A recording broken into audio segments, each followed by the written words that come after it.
If there's an app predicting how long a user has left to live, do you dare to download it? At a party, teenager Courtney is convinced by her friends to download Countdown, an app that seemingly predicts how long a user has left to live.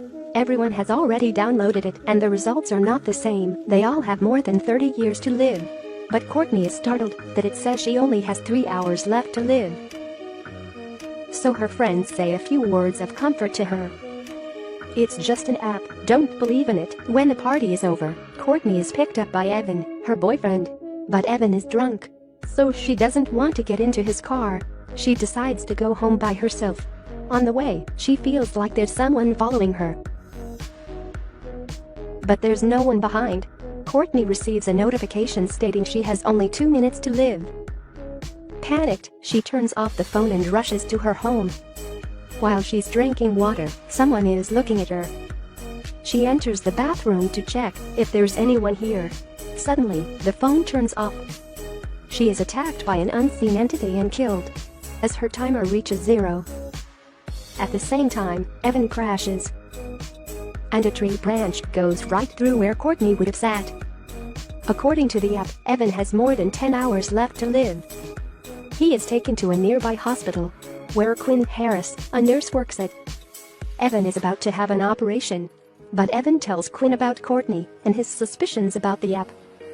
He also reveals it states that he will die at the time he is due to go into surgery, so Evan skips his surgery and is informed he has violated the user agreement. He looks at the phone. He is killed by a demonic version of Courtney as the time reaches 0. Meanwhile, Quinn has downloaded Countdown 2. She is horrified to learn it says she has only 3 days left. Quinn cancels a plan to go out with her younger sister Jordan. She researches the app, learning about Courtney, and tries to delete it. Panicked, she buys a new phone, but discovers the Countdown app has installed itself on it. After that, Quinn returns home. She sees a man in black in the rearview mirror, but there's no one like that. Suddenly, she's attacked by a demonic figure, so she tries to get off the car. She encounters Matt, whose countdown states he will die a few hours before Quinn. They look at the user agreement, which states the agreement is broken. If the user tries to change their fate, they look for Father John to find solution. He recommends that they should add more years to all 3 of their lifespans.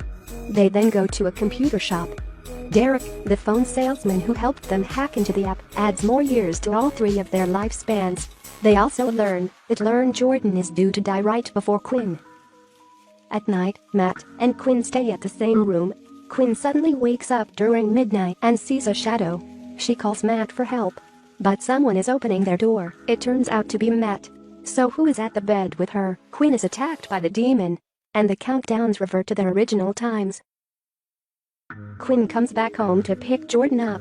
The 3 find Father John one more time. Father John identifies the demon as Ozhin. They prepare a warding circle to protect them from the Ozhin's attacks. Father John theorizes the curse can be broken if someone dies before their countdown ends or lives after. Suddenly, the electricity is cut off, and the Ozhin appears. The demon can't come near them thanks to the warding circle. But Ozhin took the form of Matt's younger brother. Matt is lured out and killed. Meanwhile, Jordan gets injured. Quinn takes an injured Jordan to the hospital. At the hospital, she bumps into Sullivan, who is stated to live more than 10 years. Realizing she could kill him before his time to end the curse, she attacks him.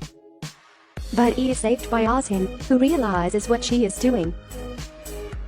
The Ozhin prepares to kill Jordan, but Quinn overdoses on drugs, sacrificing herself. Jordan notices Quinn has written something on her arm, Narcan. She revives her with naloxone Narcan. The duo succeed as the countdown timer stops. Visiting her mother's grave, discovers an update of the app. Countdown 2.0 has downloaded itself onto her phone.